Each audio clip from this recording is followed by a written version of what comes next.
अस्सलामुअलैकुम नाजरीन, मैं हूं आपकी मेज़बान नाइला भट्टी और आप देख रहे हैं कसरे नूर न्यूज़ HD। खबरों के सिलसिले को आगे बढ़ाते हुए नजर डालते हैं आज की ताज़ा तरीन अपडेट्स पर। खानेवाल से हमारे ब्यूरो चीफ चौधरी मोहम्मद काशिफ नदीम अराई की रिपोर्ट के मुताबिक Pakistan Tehreek Insaf youth wing city मियां चन्नू के अहदेदारान की तरफ से चौधरी आजम बशीर अराई को ज़िला general secretary Insaf youth wing ज़िला खानेवाल बनने पर मुबारकबाद पेश की।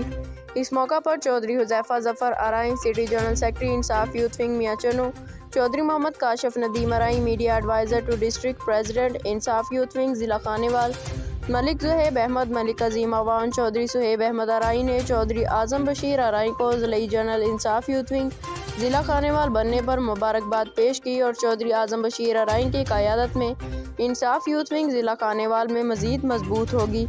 पाकिस्तान तहरीक इंसाफ यूथ विंग ज़िला Khanewal, allied press club, registered all Punjab Mian Channu. अब तक के लिए इतना ही। मज़ीद खबरों और अपडेट्स के लिए देखते रहिए कसरे नूर न्यूज़ HD, हर खबर से बाखबर।